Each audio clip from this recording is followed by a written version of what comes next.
Hello, everyone. Welcome to the GLORIO Chat, the best anime podcast on the internet. You know, last episode, I called the fall 2023 season cursed, and I think I stand by the statements that we made at the time, but having now watched a bunch of shows in the new season, there's actually quite a few interesting things to talk about. Maybe even a few good shows? Question mark?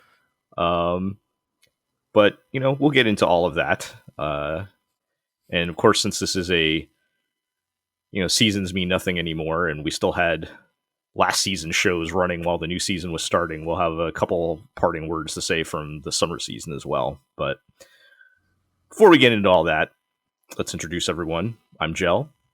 I'm joined by Iro. I'm still here. I'm not dead yet. Still with us. We're joined by G. You know, I guess in a ways, yes, none of us are really dead yet, but are any of us alive? We are caught in this weird limbo where we are talking about we somehow have to fit both our final thoughts on the previous season and our current thoughts on the new season into the same podcast. I believe this may be setting a new precedent. I feel like historically the GLORIO Chat has always managed to do a separate wrap up and first looks podcast, but yeah, we have done something somewhat similar before once or twice, but I don't know if we would have had a full episode to just be only wrap up for last season anyway, but fair enough.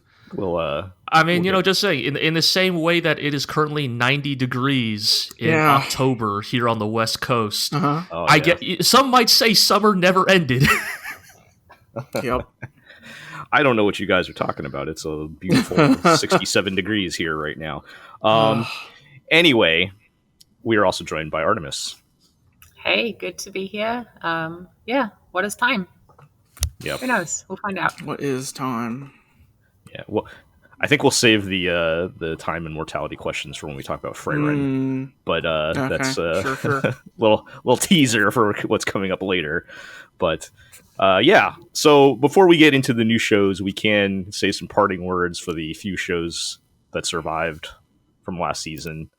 I wanted to say a few parting words for the Masterful Cat is depressed again today, which overall ended up being a pretty solid show. They didn't really do anything too wild. They kind of, faded to black with their concept of, my cat resents me, but also he really does love me and takes care of me. That whole thing.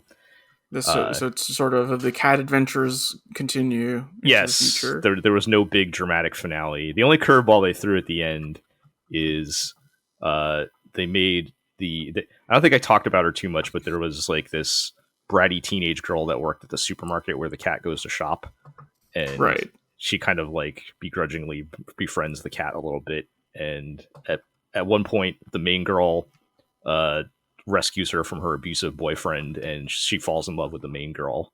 So that was like their little twist at the end. And I have to say I appreciated that they made her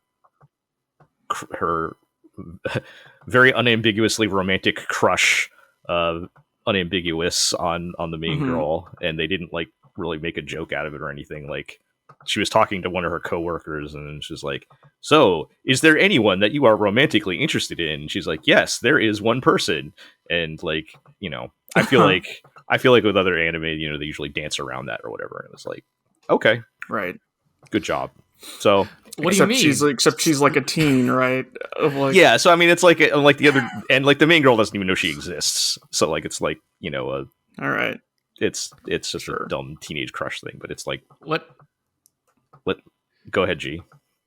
What do you mean, Jel? Soletta and Miorine are best friends. Yes, I feel like to interpretation. I feel like I need to praise the show for being unambiguous about that officially after the Gundam incident earlier this year. Those are friendship rings. Yeah, that's what best friends wear. Yeah, this is the friendship nail clipping. And I always call my best friend's sibling an in-law. You know? Yes. Yeah. Of course. I always talk about how I want to marry my best friend and we will wear wedding dresses. And again, literally line dialogue from the show. I'm not. All right, we need. But anyway, we can't relitigate that. I just wanted to get that out of the way. It's Sunday. I just saw some people on Twitter, Sunday. Even now, just relitigating Soletta Sunday. Still talking about that, but yeah. Anyway, can't let it go. The Masterful Cat Show is pretty good. I'd recommend it if that sounds fun to you. So, as for the other show I wanted to mention, we have to say a few parting words. I think for Undead Murder Farce. I don't know, Joe. I think I could still give a resounding recommendation to Undead Murder Farce, and then in brackets, episodes 4 through 8. Asterisk, yeah. If you only watch the middle 5 episodes, then it's pretty fun. What a cursed show at the end of the day. I think it's a show that started a bit rough, but I think there was enough to it. And the directing and the vibes that I think a lot of us were willing to buy into Undead Murder Farce even when it did not start that strong. And then when it did develop into something legitimately really fun in that middle section, I think a lot of us wanted to be believers, right? We wanted to go, oh man, Undead Murder Farce has figured it out, right? This is... They finally hit their stride. Right. And then this third arc happens, and it's almost like the work is reassuring us. It's don't worry, guys, that was a fluke. We're going back to what you didn't like. The fun part was a fluke. This is what we're really all about, is boring investigation about things you don't care about. And this mystery sucks. We might as well just get out there and say it, right? The conclusion to this mystery. We didn't even get the werewolf village and the murders. Yeah, and it was a hot mess at the end too. How? Yeah. They kind of hand waved that the villagers went in and murdered half the village, and they're like, "Oh, well, I guess we solved the murder, so we're gonna forget all that happened." But we're gonna let the murderer go, even though she killed several people. I mean, and just because this is the thing that Ira and I have been talking about that I don't think we have had a chance to talk about in the podcast yet, which is I have no issue with amoral dirtbags being the protagonist of your work, right? I mean, again, I was repping Dorohedoro, years ago, right? Yep. I love protagonists who have no disregard for human life. But I think the weird thing with Undead Murder Farce is that, across all 3 of these arcs, I don't think they ever quite did a good job of, setting up specifically the weird amoral streak that our main protagonists have. The morality does not seem ambiguous. It's they're kind of just terrible people. And that's the thing is, I'm fine with that. But what I'm saying is more I think the earlier arcs did not do a good enough job of setting that up. Right. Exactly. Yeah. So that then when they behave the way they do during this village arc, it comes off as almost a little dissonant, right? Aya is just totally free, letting a murderer go. Tsugaru has zero qualms about murdering his assailants, right? And again, it's I think that's all fine. I think it's fine for your protagonist to behave that way, but I think them being framed as crime-solving mystery solvers. Makes that contrast weird when they're also just well, you did kill 6 people in cold blood, but right. I don't know. It's a little strange. Yeah. And I guess that also applies to then when the amount of just straight up murder that happens in this arc period, right? You have the villagers murdering each other. You have that scene where Kyle Chaintail brings his chain down onto 4 bodies lined up in a row and then smashes their heads like melons, and it's it was surprisingly crazy, but also it's a little more than I would have expected. Yeah, it's surprising how graphic the violence gets in this show. You would not expect it from this kind of show, right? It spikes so fast, right? Yeah. But yeah, I mean, and just overall, I understand why they ended where they ended, but it felt like we were still in the middle of the adventure, right? It felt like we should be moving on to like episodes 13 to 24 now, right? But I'm told that the werewolf arc is like novel 3 of 4 in an ongoing series. So it felt, and the fourth one came out like during the anime. Like they didn't have their showdown with Moriarty's team.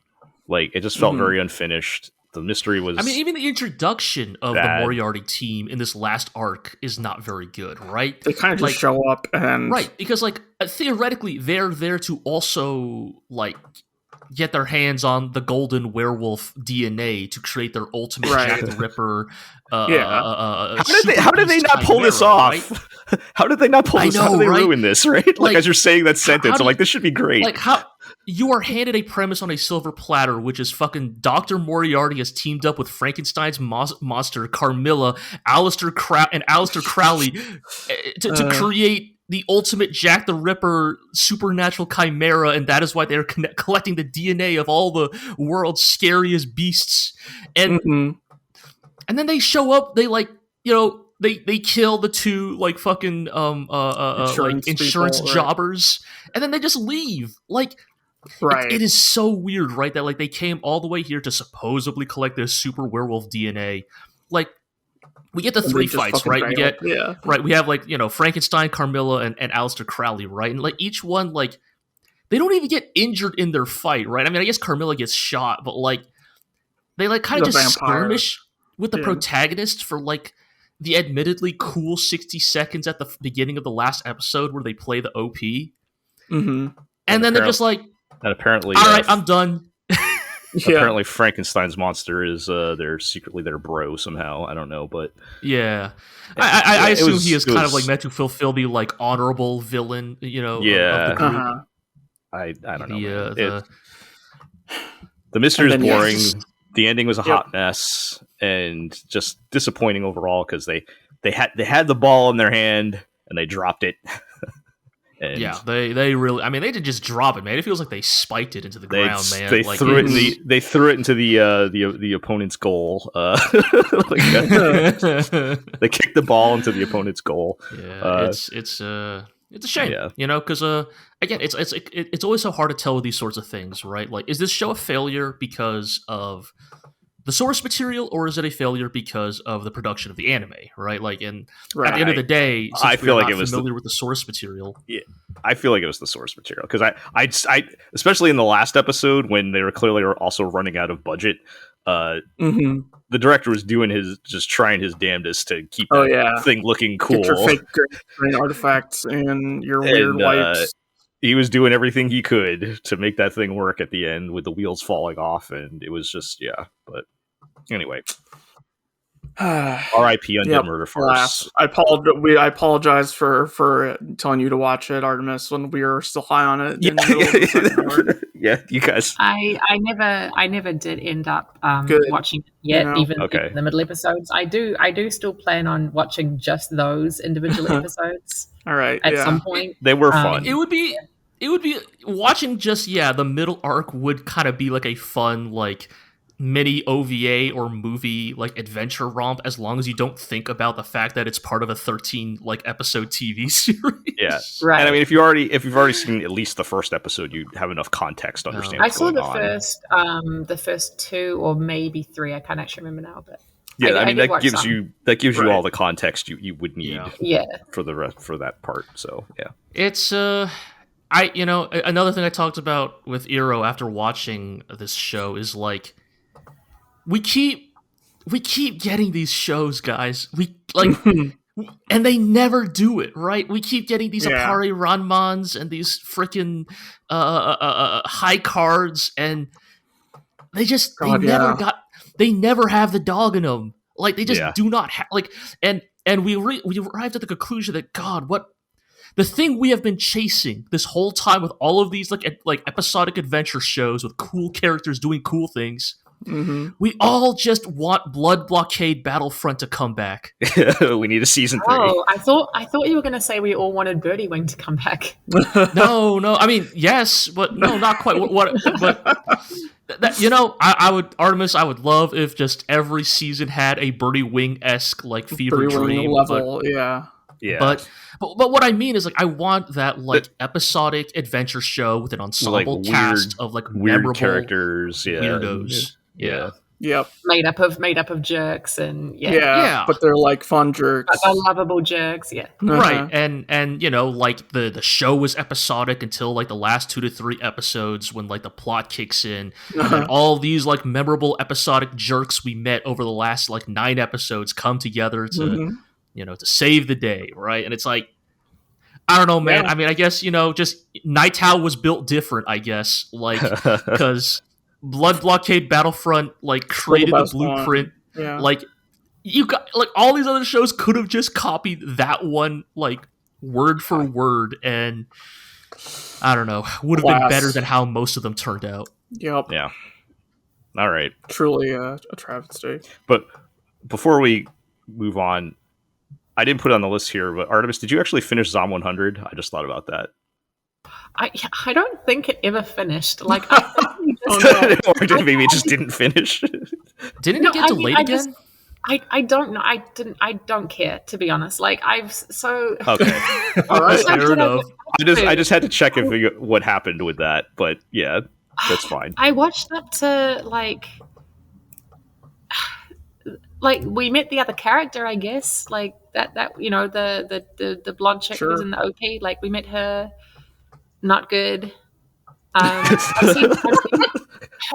seen 9 episodes. I think there are supposed to be 12. I don't think. I mean, it says it's still airing. I don't think it finished. I don't know if more episodes are going to be released or when they'll be released, and I probably won't be watching either way. I'm looking it up, and Crunchyroll only has 9 episodes, so maybe they're just continuing on. So I think they just ran into so much, so many issues that maybe they're going to delay now for a month or 2 months or 3. I don't know. We can let that one die then. All right. Please do.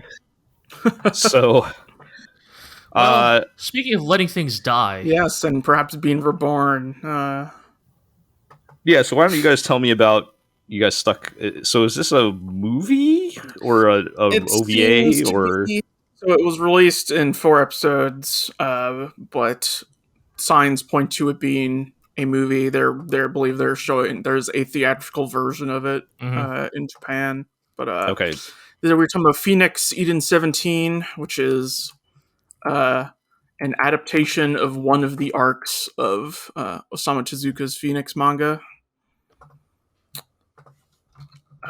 Which, if you know about Osamu Tezuka, the extremely prolific and influential manga artist and anime director, Phoenix was sort of his life's work, intended to be, that was unfinished at the time of his death, and it consists of several mostly disconnected arcs that sort of were slowly converging on something.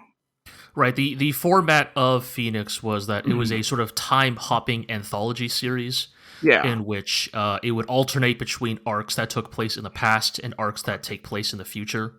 Yes. And the sort of romanticized ideal of Phoenix is that it would have been Tezuka's magnum opus, sort of the culmination of all of the themes and like narrative arcs that Tezuka enjoyed engaging in with all of his published works. And so it has been adapted several times in various forms and various arcs, that is to say. Yeah. I think the TV did several arcs, but there's not been a like single, this is the Phoenix anime that would do that does all of them. And so this one is by Studio 4C that adapts the nostalgia arc of Phoenix, which is one of the future arcs. Yes, the sort of premise of Phoenix Eden 17, at least the anime that we watched, is that it is it starts off as the story of like two human colonists who, land on an unfamiliar alien planet and, decide to sort of make their lives there and, transform the planet into a livable habitat. However, due to unforeseen tragedy, it's a pair, it's a man and a woman who are married and they are expecting a child, and the father is killed in an accident, and the mother is forced to sort of raise the child on her own. This child essentially becoming this planet's first firstborn human, essentially, and this is where I have to kind of get into like my thing with Tezuka, which is not much, right? Like I was repping Pluto extremely hard because I fucking love Pluto, but the reality is I'm actually not like that familiar with Tezuka as a writer. And I mean, even that's an interpretation of his works. That's not like a direct from him, right? I've like a lot of like very, very old works, right? You respect Tezuka from a distance.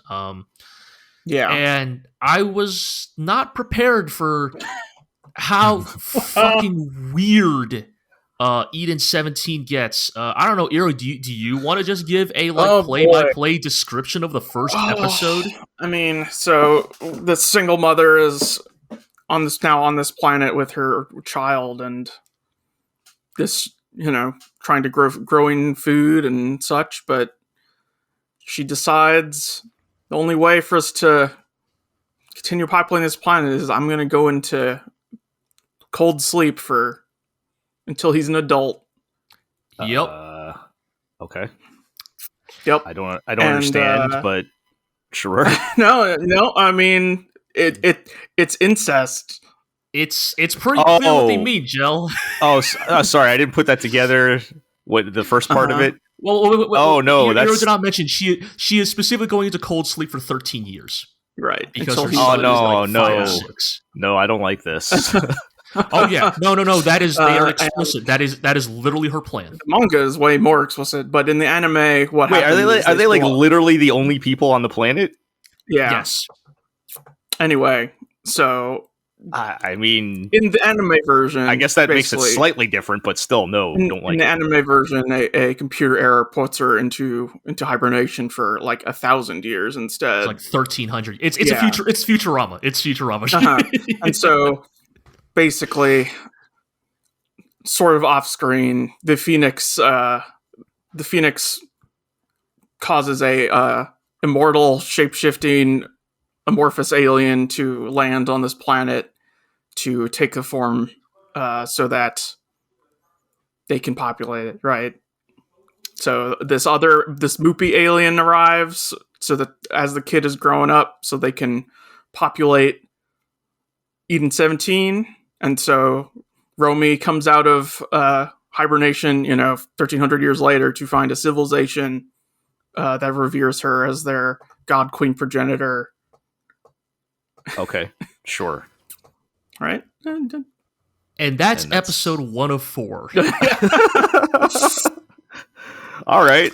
Oh my goodness. So, yeah. So I guess is it... Go ahead. Like I love weird stuff, but the question is it good weird? Like, I would say yes. Okay.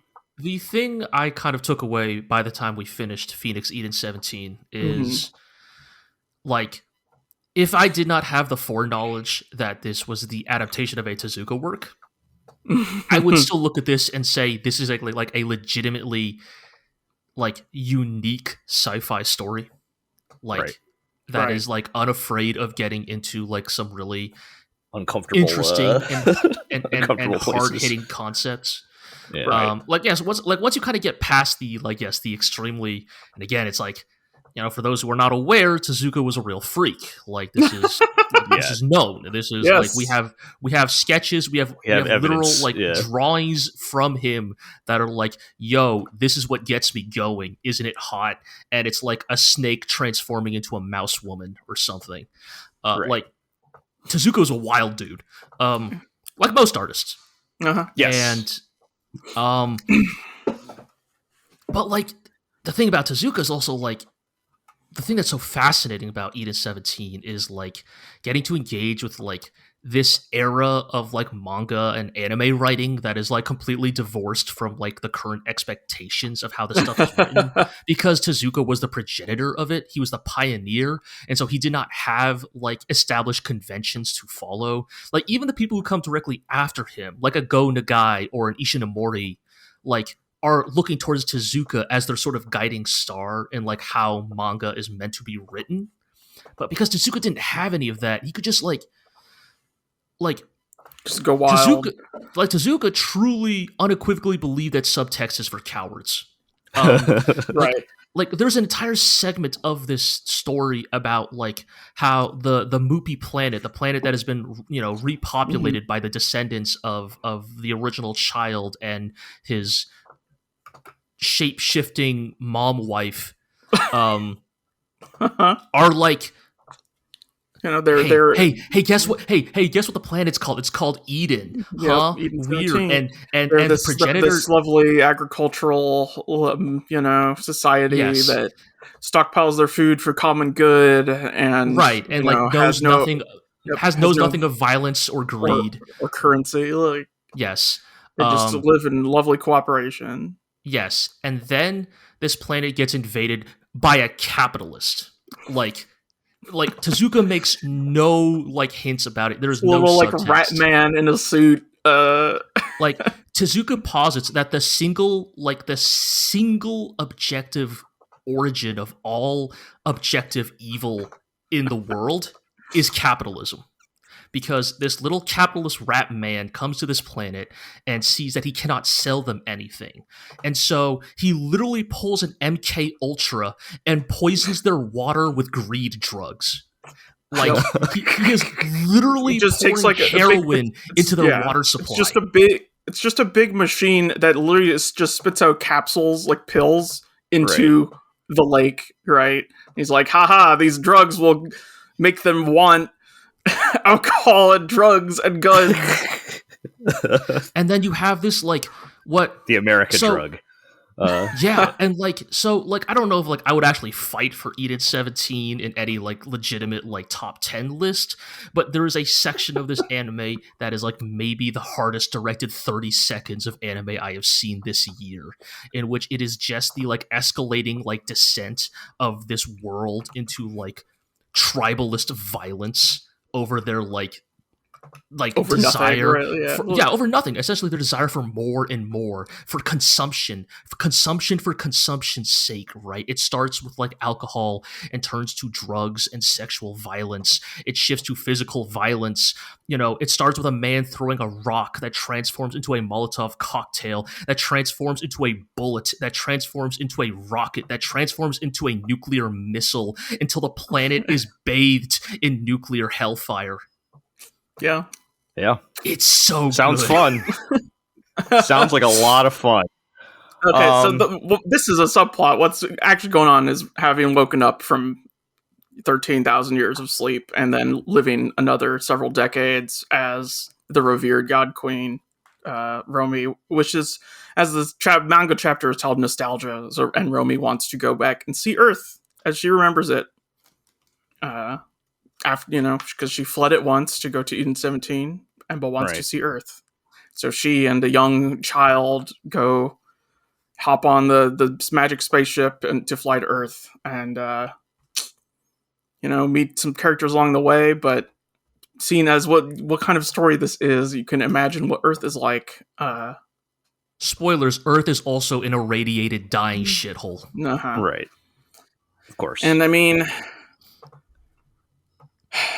sounds fun. It's a pretty grim, cynical story. Yeah. Like, there's really no way around it. And like, it's so fascinating to watch something like this because like the character designs are, according to Iro, pretty faithful to like the Tezuka art, right? Like they are just these Tezuka-ass characters who, you know, maybe the proportions have been shifted a bit to better fit modern anime aesthetics, but like they're just characters in the Tezuka art style.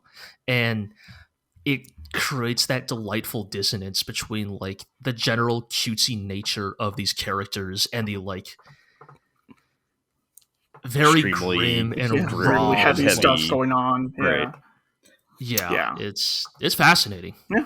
Okay. Like, Tezuka's always had this ability to just, like you said, subtext for cowards when it comes to him. He just has stuff happen, and then we'll turn at the camera and say, do you get it? Yeah. And there's still Well, some of that here. It feels almost Aesopian, right? Like Right. it's Yeah, just here's this tale of morality, and There's no misinterpreting it. Right. right. Like Right. Tezuka does not want you to like stop and like think about like the interpretation of his work. Tezuka explicitly wants to communicate a message to you. He wants to impart a moral upon you, the reader or viewer, and it's. Again, like in the context of 2023 and how stories are written now, it's it's interesting. I mean, he was born in the 20s, right? So I imagine like a lot of things that he saw in his life also had very little subtext necessary, Mm-hmm. Yeah. Right. It's of the times. Right. And Okay. it's it takes that whole arc and condenses it down, and I think it's probably worth a watch if you want to watch. Okay. Hey, When you're ready, weird, when you're ready I don't to. know if I do or not. It Right. sounds very interesting, but I don't know if I'm Right. like Yeah. I think. emotionally ready. I think that will segue nicely into our next show. Actually, as far as my feelings about these things. That's all out on Disney Plus, I believe. The Phoenix one. Phoenix, yeah. Yeah. It's like it's the weird Disney Plus Hulu thing, like with with Heavenly Delusion, whatever their weird deal is. Right. But yeah, anyway, yeah, I mean, I wish we had more time to like. That sounds like you could do an entire episode breaking that down by itself, but we got to move on. So, let's go into the new shows. Yes. And finally into the new season. We're going to we'll start talking about Frieren, Beyond Journey's End. Frieren, I think. Which Frieren. I mean, they pronounce it Frieren in the show. It's free. No, they say Frieren. Okay. So it sounds like Frieren when spoken by a Japanese voice actor, I guess. I don't know. No, because it is spelled I-E, not E-I. It's just that. Oh, okay. Yeah. Like, it is pronounced in the show. They're close. Yeah. Got it. Anyway. So, personally, I only watched the first episode, even though they dropped like 5. Because I just did not have time to watch 5 episodes with all the other shows going on. Mm-hmm. But we did talk about this last time. It was something we were looking forward to because you guys have read the manga, right? So yes. Oh, to recap, it's a fantasy setting, medieval fantasy type setting with your classic kind of party that went on an adventure, and this is taking place decades after the adventure, right? Where whereas everyone has gotten old except for the elf party member because she's an elf. And true immortal elves. I guess grappling with mortality, grappling with time and mortality here. Even in the first episode, it was quite a bit. But I'll let you guys, as far as what you guys thought coming in to it from having read the manga side. Yeah, I think it's a solid adaptation so far. Yeah, it's a weird thing, right? Because we kind of talk about this in our first look post, which you can read on theglorioblog.com. Mm-hmm. Frieren has clearly gotten top billing this season, right? Yeah. Like, it's being directed by at least a director whose reputation is currently ascendant. It is clearly a high budget adaptation. It has a Yoasobi OP. Like, it has all of the marks of something that is meant to be, like, the thing to look at in a season. Yeah. And Frieren is, like, not a spectacle-heavy show. Right? Like, it's not even it's not even in the same realm of something like, say, a Ranking of Kings. Like, it is a very standard fantasy story, just taken from the perspective of someone who has a very long view on like time, right, and life. And so consequently, like the pacing of and the writing is kind of slow and stoic, and yes, like in many ways the first 4 episodes of Frieren are a perfect like miniature encapsulation of what to expect from the show as a whole. Like it's going to be this RPG party traveling to different towns and helping them out with like generally low-key problems, and then occasionally, like maybe 1 out of 4 times, there's a monster or a dragon that needs to to be dealt with, and they deal with it. Yeah, right. Yeah, 99 adventurer from the previous game, so she's got it. It's fine. Yeah, she's got that covered. Yeah, great.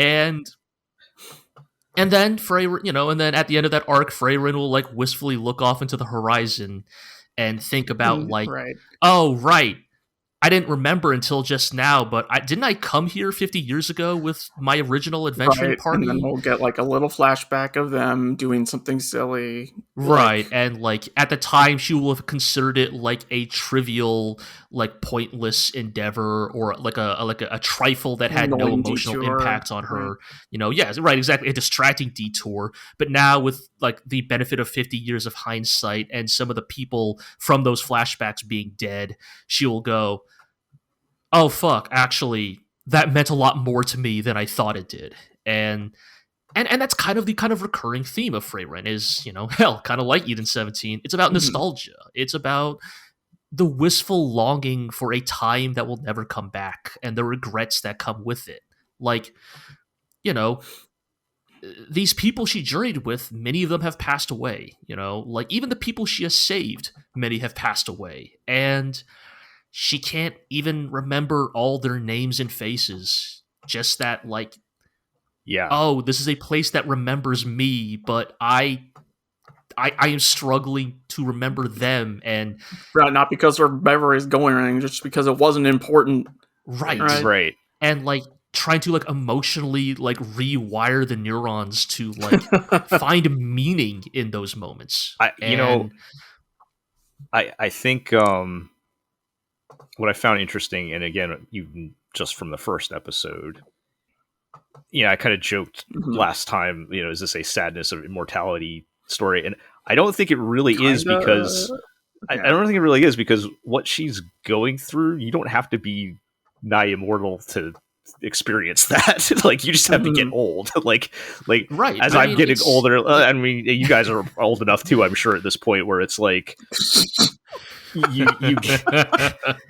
now that you guys are all old as well, it's you start to lose some of those things, and it's just like on this fantastical time scale, right? It's stretched out longer, but like I don't know. I mean, even just like you start to lose people in your life and things like that. Like, you don't need to be immortal to have that experience. Like it doesn't even have to be like it doesn't even have to be passing away, right? Like a classic example that I think anyone can resonate with is like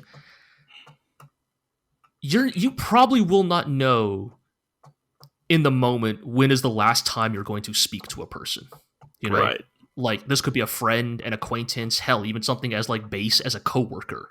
Like there will be a last conversation between the two of you, and it's not because one of you died. It could just be you moved or situations changed or whatever, right? But you're not going to know at the time, and you're not going to know until like probably like 10, 20 years until later, you have hindsight, where you're like, oh shit, I never talked to that dude again, And that's kind of the feeling that Frieren like channels really well. And I think like again, and like this is one of those cases where like I think being a high profile adaptation probably helps a lot, because like, it can benefit from color and motion and music and right. Yeah, and they give like the way it's directed, like they give everything an appropriate amount of space. There's a lot of silence, a lot of quiet, a lot of time to think about these things, right? Like it's appropriately directed to fit that all. But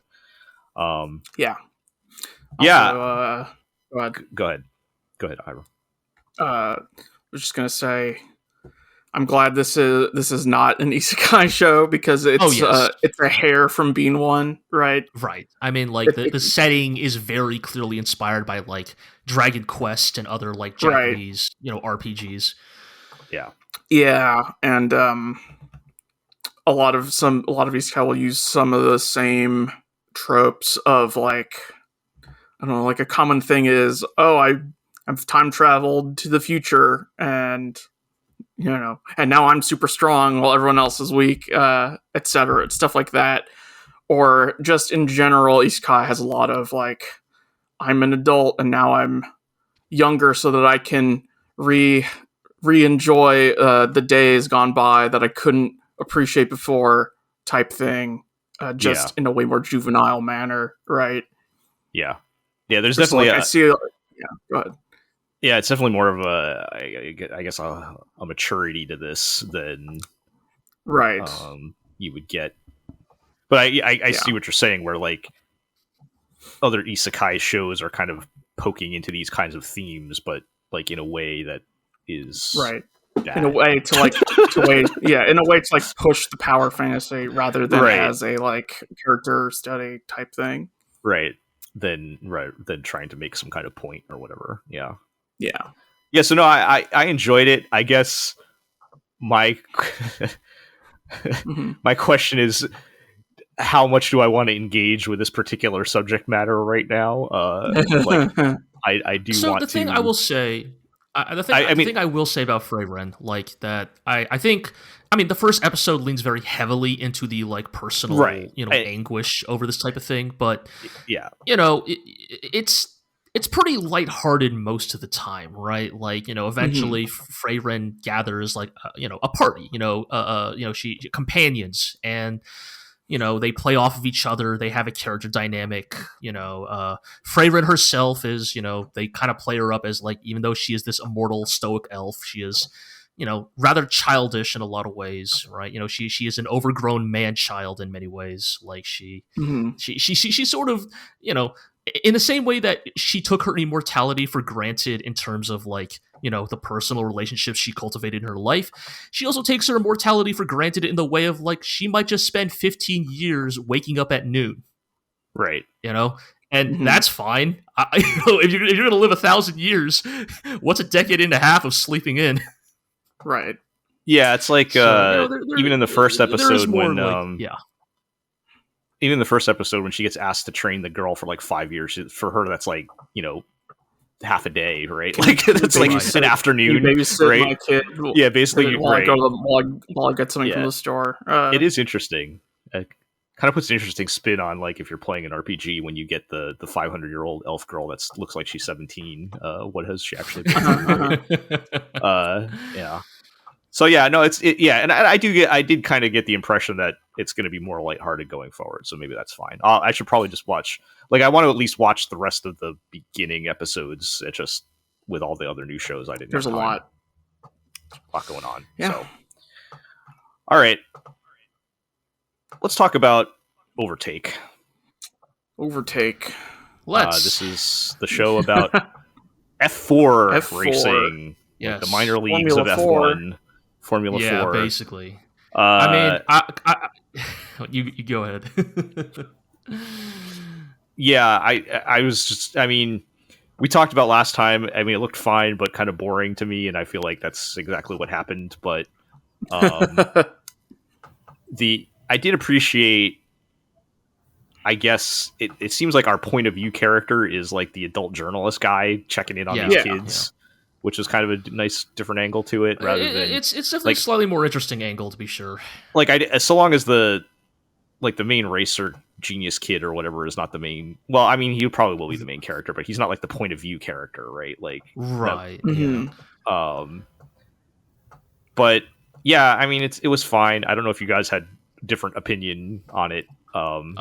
Did you guys watch the second episode that aired today? I did not. I did not. I didn't either. Did not get to that. Okay, so I got around to it. Does it change? Does it like meaningfully change anything? I guess is my question. Yes and no. Okay. Okay, so I mean, we might as well just talk about our initial impressions of the show in general. Yeah. Right? Which is like, as you say, like the thing, unlike other sports anime, this one is about the characters. Right. The photographer guy has some sort of past trauma. Yeah, he's trying to work through. Yeah. Right. Yeah, that's never happened in a sports anime. But in all seriousness, all mecha anime are about the characters in the same way that, yes, all sports anime are also about the characters, right? Like there is like a good sports manga cannot be a good one of those unless the characters are also compelling. So it's kind of a pointless truism to say, but yeah, the thing I kind of arrive at with with Overtake is like, I think there's a lot of elements here that have potential. Like there's a part of me that kind of want to be more optimistic about this show because of some of the things it engages in. But yeah, I do think it sort of sits on this weird razor's edge of like, I either need the racing or the characters to become a lot more compelling. Right. Wait, like, just based on the first episode, like it is true that it's just about the characters, because it was like all of 60 seconds of racing. Right. But then like another 2 minutes of explaining what's going on in the race. Right. So I think this is definitely where like this was like half the episode. Yeah, I definitely think that's kind of where this anime fails. Yeah, it's definitely where I think this anime fails because like, look, you do a soccer anime, a tennis anime, whatever, like, most people broadly know how the rules of those sports, and so you do not need to explain every minute detail. Like, when the exposition comes out, it's because of a specific technique that is being utilized that your average layman would not be familiar with. But the thing with, like, motorsport is, like, this anime feels like it has to start with, like, like, ground zero of, like, this is how racing works. This is a safety. This is what F4 is. Yeah. Right. And it definitely like feels excessive there. I guess the thing I would say about the second episode that I'm not going to say the second episode was like, oh, okay, it fixed everything, I'm locked in. But the second episode has just enough in it to make me want to give it the 3-episode test, I guess. Okay. Basically, in the second episode, right, it follows up on like the photographer saying he wants to sponsor the littlest F4 team that could, right? Seeing this crying child gave him the push to finally take another photograph of a human being. Right. And then sort of, it does the thing of, after that big emotional spectacle, reality sets in, right? Like, they start breaking down the numbers. Like, hey, do you know how much tires cost? Like, do you know how much tires for race cars cost? How and it's like, hey, do you know how many tires we need a year? It's like that type of thing, right? And it's like, and they kind of do a thing of like, and the sort of the theme of this episode that they begin to establish about the photographer, right, is like, he is this sort of like world-weary person who is kind of like afraid of being hurt, but also like has a specific like sort of naive spark to him that like that I almost kind of like resonate with, of like, oh, if the right thing can set his mood into the right place, he can sort of enter a temporary manic state. Right. In which he is just hyper-focused, right. And so, like, an example of this, right, is like, once he starts hearing about how much fucking money it costs to run an F4 team, he starts, like, trying to find sponsors, right? And, like, he is the one, like, pushing this. He is the one initiating this. He is, like, because he's a photographer, he has, like, legitimate corporate, like, connections, right? And so he tries like getting the attention of like corporate sponsors, but it doesn't work because he's freaking asking F4, like it's F4, and so they watch this kid race, and he doesn't, and so there's like 1 20-second race segment in the second episode where the kid is like does not hit the zone, right, does not hit his groove, and so he does fairly poorly in the race, and the sponsors are fairly unimpressed, and this initially makes the photographer kind of like discouraged until he thinks, well, what if we start smaller? What if we start local, right? Like, Local tourism board. Right, and like this is kind of where like the faults of this anime run into its strengths, where like the photographer is like, I have this great idea. What if we put advertisements on the car? And you know, the race team have to do the like, yeah, bro, that's how race sponsorships work. Yeah. But then kind of uses that as an excuse to do the exposition that it did in episode 1 of, you see, photographer-san, in racing, sponsorship deals work. And it's like, oh my god, yes, we all know how fucking sponsorships work. Can we get past this, right? Right. And so once we get past that, then it turns to this segment where he takes the stoic racing kid with him, who has been like the most vocal opponent to this like old man butting into their team, right? Right. And the photographer takes him with him to like meet with all these local businesses in the area of like the garage the team is stationed, to like the local butcher, the local like tea shop, right? Just becoming like Soccer Quest or something. A little bit, right? Where he's just canvassing with all these local businesses. And the thing that keeps happening is they're all like, wow, that sounds fun, but I don't know, that sounds expensive, but oh shit, are you so-and-so's kid? Hey, here, have a free.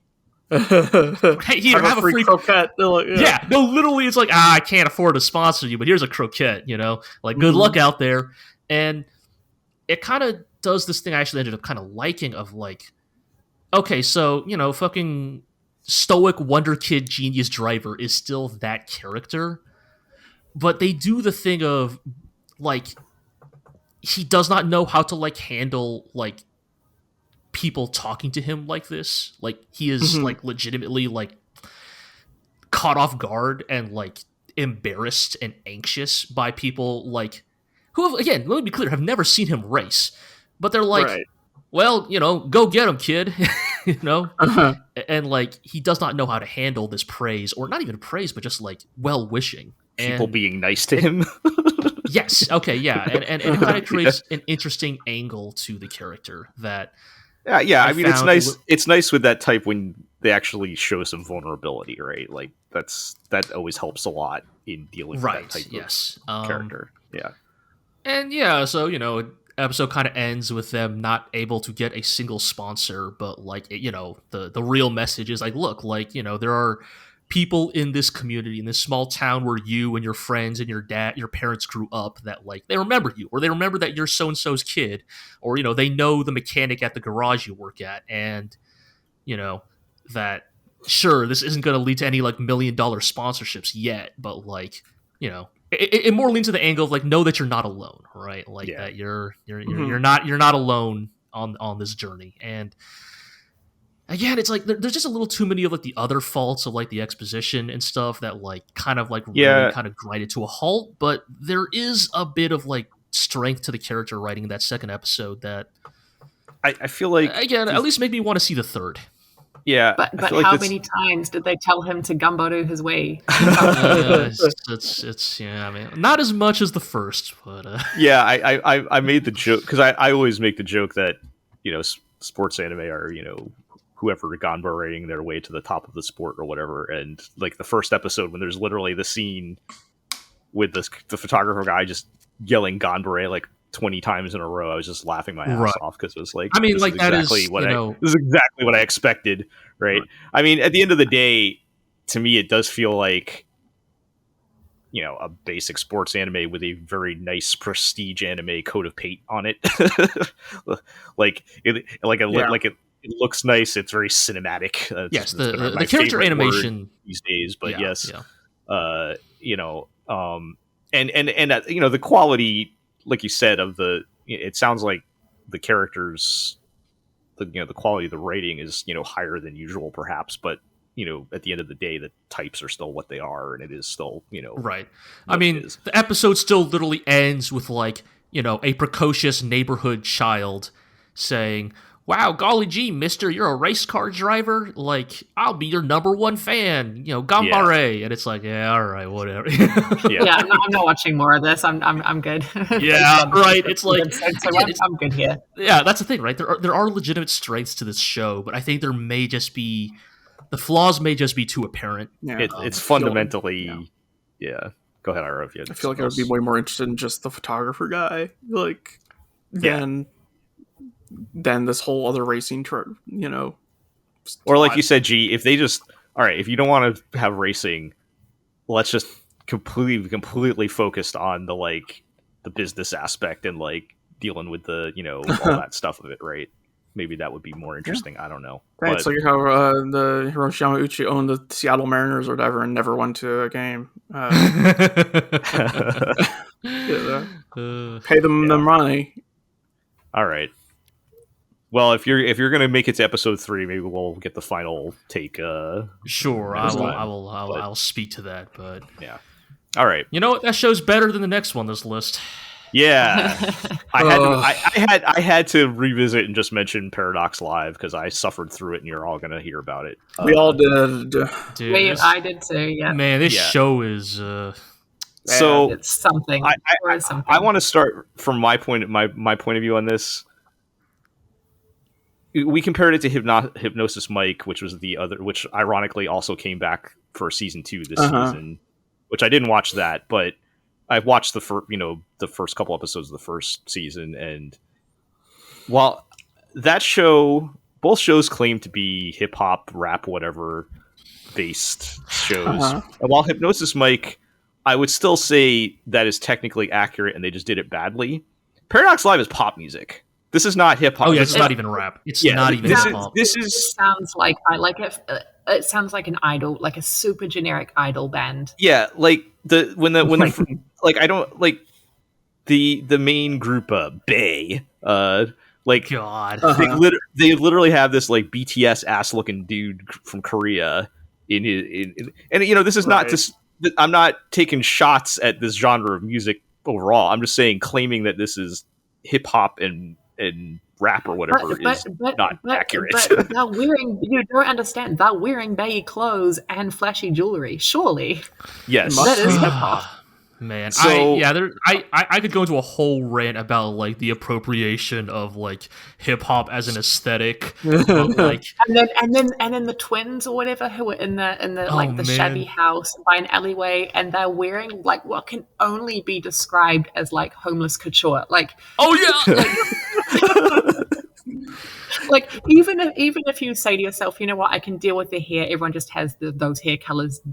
No, they didn't color their hair. It's just natural. Their eye color, whatever. They're wearing like matching, like like hip hop inspired to be sure, like but just like things that look high end fashion. It's just bizarre to me. It was such a weird scene. No, I mean it's like I don't know. It's like maybe one person who worked on this show watched like 26 minutes of 8 Mile, and like I was like hoodies, right? Okay, gotcha. Right. Hoodies and dirty alleys. Okay. The best thing about this series, and by best I mean like just on a purely entertainment level, was the band names. Oh yeah, they're because you know that the producers were like, "Bay, oh my god, we are fucking geniuses!" Like, I mean, these are like, you have the cat's whiskers. Oh my! Just these are terrible names for rap crews. Let me be clear. Yeah. Oh my goodness. Yeah, the names are in scare quotes great. But yeah, and the other thing is like, not to defend Hypnosis Mike, but like that at least had a layer of like weird to it, like with the whole like replacing conventional weapons with microphones and all that. This has got nothing going on. This is like it's just like, oh, the mysterious rap stadium has reappeared after 10 years. Yeah, and we're all invited to have a sick rap battle. I guess there's some hints of like some tragic backstories or whatever going on, but I don't know. And at the same, it's so like, I guess if you're coming at this from the perspective of this is an anime about hip hop and rap, it is awful. No. I can see how people, because apparently this is very popular prior to the anime. The music was very popular and everything. I could see why, because it's pop music. You know, if you're into that, type of music, yeah, this is probably a lot of fun. But like, if you come in thinking this is, if you come even thinking this is a counterpoint to Hypnosis Mike, no, I don't think it is. I think it's just like this is like an idol show at the end of the day. I so wish it had been a parody. Like I realize it's not. I realize it's not meant to be a comedy. But what if like it had been like Skate, but with hip hop? If only. Skate also needed to be more than it was. But but that's the thing. Yes, Skate also needed to be more. It did get closer, but yeah. But Skate knew at least that it was a comedy, and it did go for those. Whereas this has no idea that it's a comedy. Yes, no self-awareness, and it's not attempting to be. Yeah. Nah, I mean it's the, I mean, whatever. You know, you can read my first look post on it. I think I wrote almost the exact same post for the Hypnosis Mike first look of just like Japan's hip hop scene is like legitimately pretty good. Like they have some like legitimately great talent from there going as far back as the 90s. And so like, you know, again, let me be clear. I did not expect this show to like have good hip hop or to like tap the talents of good hip hop artists, right? I know exactly what type of project this is. Mm-hmm. But it is just so weird when it's, I don't know, man. It's like, okay, here's what it is, right? Yeah. All right, so Macross. All right, okay. What's Macross's whole deal? Planes and pop, right? Yep. That's the whole thing. Yep. And hey, guess what? The pop songs in Macross are, you know, pretty solid. Generally pretty good. They are good pop songs. It is a show about in-universe pop singers singing pretty good pop songs. So, in-universe and out-of-universe, there is a synergy there between the narrative and the music. Mm-hmm. Why the fuck does hip-hop not get this? Why is it hip-hop is the genre of music where, like... See, the only thing I'm taking away, G, is what if the next Macross has a hip-hop crew as their... oh, man. Their music fucking group. What? The next Macross girl is voiced by Dowko or something? Yeah, oh, God, yes. Oh, man, yeah. Oh, damn it. Now, man. We need to... You've spoken into existence. I hope it happens. But, I mean, Macross... The new Macross will be dog shit because it won't have Dowko as the main character. Yeah, the monkey paw curls. We will get that premise, but we will not get. We'll get terrible. They'll get whatever voice actors trying. Anyway. I do wonder if Paradox Live steered so ridiculously clear of actual hip hop because whoever like was in charge of the creative decisions kind of looked at hip hop and was like, we can't market this to 14-year-olds. It's but then why? But why lean into that in the first place? Then why lean into that as your gimmick, I think right? I think like it's got the fashion aesthetic. Yeah, I'm not deep enough into these things to really make super informed statements about it. But I do think, you know, is this kind of riding a little bit of like, you know, the K-pop wave type of thing, which also has a lot of hip hop infusion into it, even though it is very clearly pop music, like you know. And G, like you said, you could probably write a whole paper about, you know, co-opting the hip hop aesthetic and, you know, appropriating that. And so yeah. I get why it's there. I think I understand it all now. I just don't like it. Like it's, I don't like it. Also, let me be clear. Let me be clear. Sometimes it's okay to appropriate the hip-hop aesthetic because it means you get an anime girl in high-top sneakers. Sure. Uh-huh. Sometimes that's a good thing. Sometimes. Yes. Yeah, right. There are ways to do it, for sure. Weren't bringing up that like the background music is better hip-hop than the actual songs. And that is because the background music in Paradox Live is being composed by none other than Aztec hip-hop genius himself, Taku Iwasaki, who has composed many a track with hip-hop elements to them. Probably most notably for people is, yes, JoJo's Adventure Part 2 and Gurren Lagann. Yeah. You know? Bento, right? Yes, and Bento, yes, touch the untouchable, see the invisible, row, fight the power. Yeah. Shout out to pre-GLORIO cult favorite Bento, but yes. I think we need to move on. We do.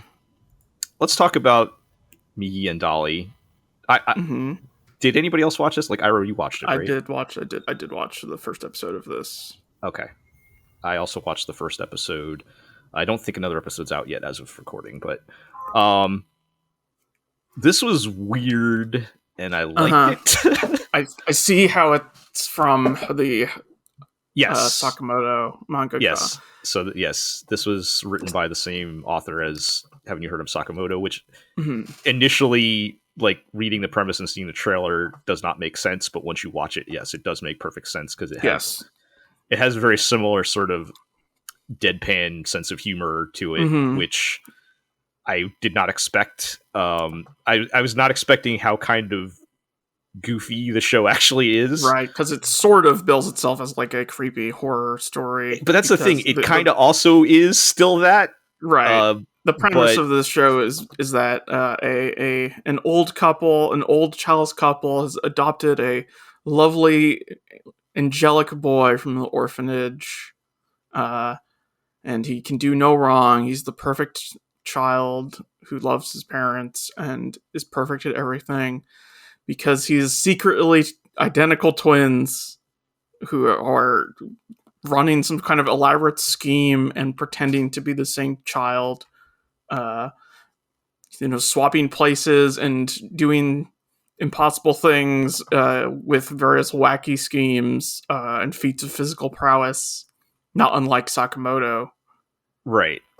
And I think part of it is like, I've read some things about what happens, but in the first episode, they don't explain what their plan is or anything, right? They don't really get into, other than explicitly showing there is a plan, because it shows them planning, like, they have, like, they're mapping out the house, and, like, they're up to something, but they don't really tell you what it is. And most of the episode of these sort of, like, different little vignettes of them coming up with some crazy way to like trick these old people, like like even when they're just like eating and like to switch places so that the other brother can eat, and also to like weird wheel maneuver underneath the table like one's like hiding under the table, right? And like as soon as like the instant they're not looking, they manage to switch out. Like it's very bizarre and funny, and also they somehow also jambalaya a lot. They're somehow also using this to emotionally manipulate these old people for reasons that we're not clear on yet. And I think I was the most surprising thing to me was just how silly it is, but it is also still kind of weird and creepy, and but they mix it in a way that does not feel out of place. Like they're very. The opening, they have the whole cherry pie thing, which now, as I've been watching Twin Peaks for the first time, I recognize it. Now I'm seeing the Twin Peaks everywhere, and it's all a Twin Peaks. And there's a fair amount of Twin Peaks DNA in this. Also, a show that has creepy horror stuff and then wacky, just soap opera bullshit on the other. 2 seconds later. Right. I wonder if that was how much of that was direct influence, but yeah, I could see that. I mean, the opening having a red room and then cherry pie, extremely intentional. Okay, fluid, like got it. I've culturally absorbed a lot of Twin Peaks, but I've never actually watched it myself. So, so yeah, I mean, I guess that is kind of the mood here, though, right? Like it's a bit, And we're in like seemingly normal suburbia, but why are these creepy twins doing something? Yeah. Why did they need to be adopted? So what scheme are they running? Yeah. For me personally, this was probably my favorite thing I've watched so far in the new season. I think we'll have to give it the 3-episode test, because this could go a lot of different ways. Right. I would like some more breadcrumbs on what the plan is and the bigger picture. I feel like if it's just what wacky thing are they going to do this week to trick the old people, then that might get stale pretty quickly. How long will they keep up the we are one person shtick? isn't that the issue that this, the previous work by this mangaka also sort of like sometimes ran into, right? Of like, I'm Sakamoto or whatever. But that one literally had nothing else going on. Like that was the entire point of like, here's the joke, and we're gonna beat this joke. All right. So I guess my question is like. Yeah, but this I guess the question then is like, what is the balance between the intrigue and so this does have like whatever. Right, that's what we need to see. Yeah. Right, so this does have whatever weird, creepy mystery thing is going on in the background. Like, why are they scamming these old people? What is their plan? Element to it, which depending on which way that goes, I think will determine if this is going to be really good or not. But. It's a very intriguing first episode that caught my attention for sure. And I'm willing to give it a shot. Yeah. How intriguing as for the next show? Yeah. you want to talk about a show with like an interesting premise that is almost like immediately torpedoed by its execution? Yeah, let's talk about 16-bit sensation, Another Layer. I have mixed feelings on this because I thought the first episode was fun, but if I do a deep dive into analyzing why, and it's because you're old, Jill. Yes, my post on this will be out by the time this is. It's not up right now, but by the time the podcast goes out, it'll be up, so you can read my full post on it. But I was definitely caught up in the wave of nostalgia on this. Just to refresh everybody's memory, the premise is it's about this girl who's an illustrator, and she loves drawing cute girls, and she loves what they're collectively calling Bishoujo games, which I think is fine. Yep. I mean, that's what they're, which is, dating sims, visual novels, eroge, all that stuff, right? But games about pretty girls. Games where you romance pretty anime girls. And she's longing for the old days, which is weird because all these games probably came out before she was born. And because it was like you got to admit a lot of it was pretty fun, like how she's stuck in this company working on what was it, hypnosis salon? She's forced to work on MILF Hypnosis Salon Part 7, right? I mean, so that like that is the aspect of this, right? She is an illustrator and she is working at a game company, but her game the studio she works at is like churning out the most like trend chasing, bottom of the barrel, like budget title like stuff, right. But she wants the like big sprawling eroge from the old days, 500-hour visual novels. Yeah, right? I mean, Night and Love Alternative and right, like she literally wants to make like Muv Love by way of like Fate Stay Night or something, right? Like and so be careful what you wish for. She gets all right. I have to say this sentence, okay? She goes to a mysterious used game store, and which is of course disappears the next day or whatever. But there's a bag full of old games, and when she opens a cursed copy of the DOS version of Dokisei, she is isekai'd to 1992. Oh, god damn it. See, there are parts of this premise where I'm like, fuck yeah, let's do it. And yes.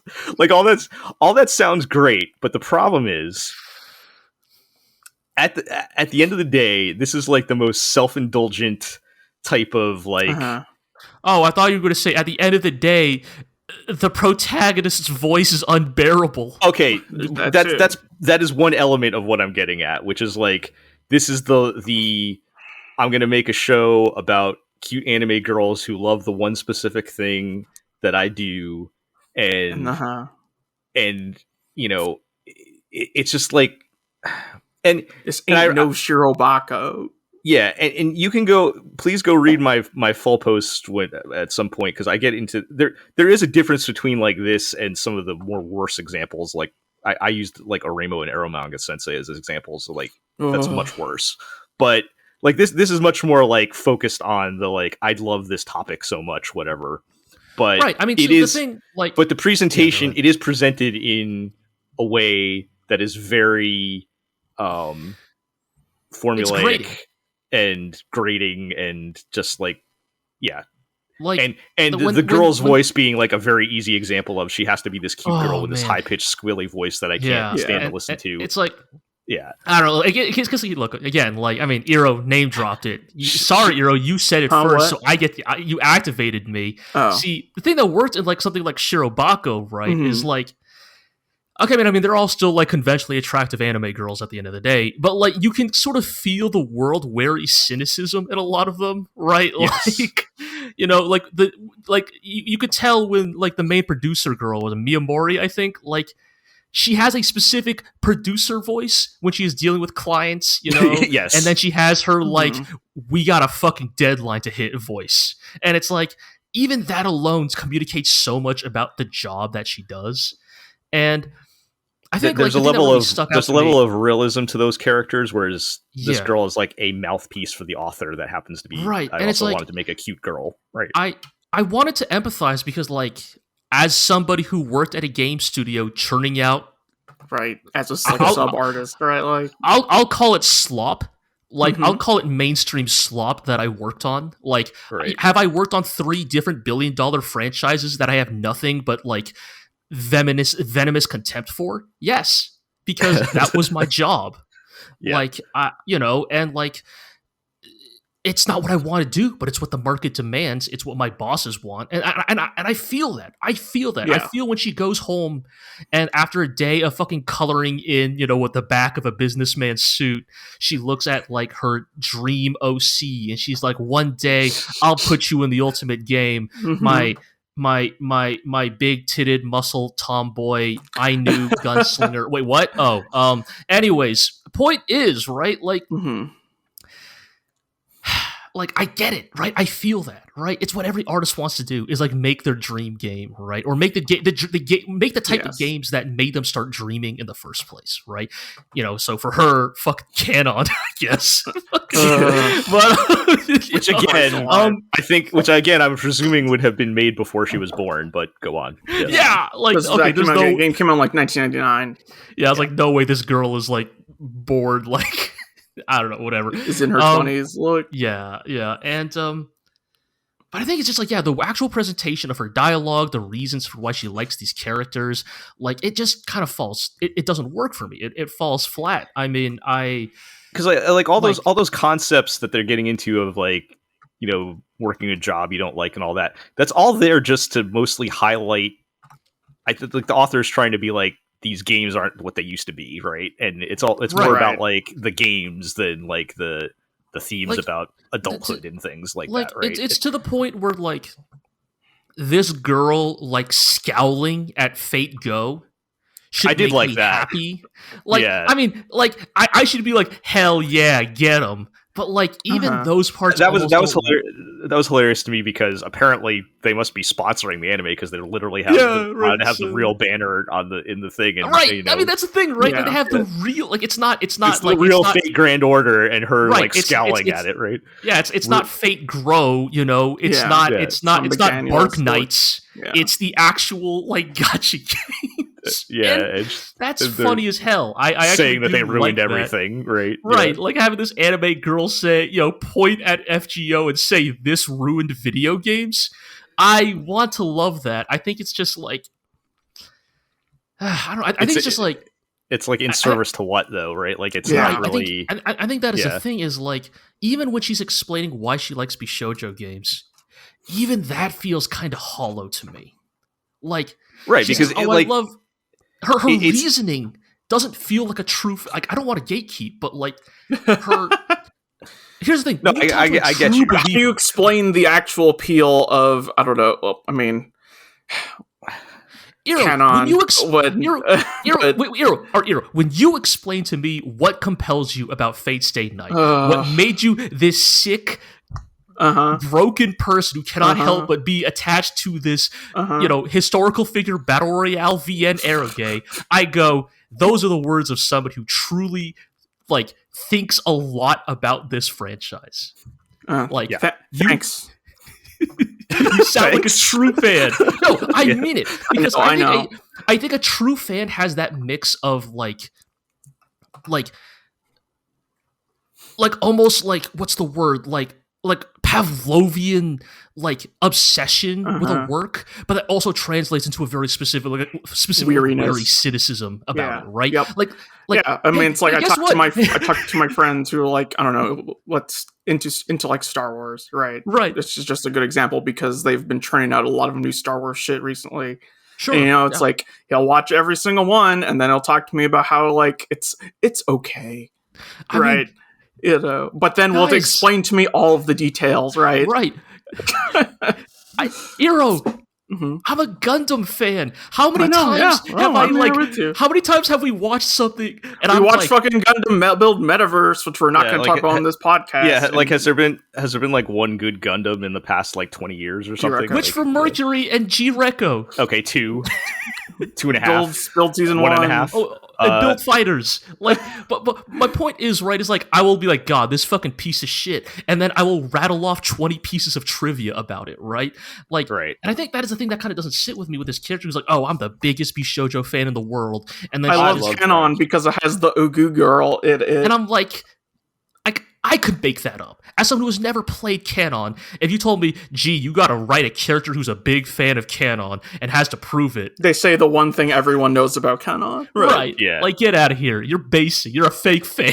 Well, I'm not gonna question the author's credentials because this is written by a combination of the guy who wrote The World God Only Knows and 2 other people that worked at Aqua Plus formerly. Sure. I'm not going to question the author's credentials. I would question their. Again, it's like making. It feels like they're like.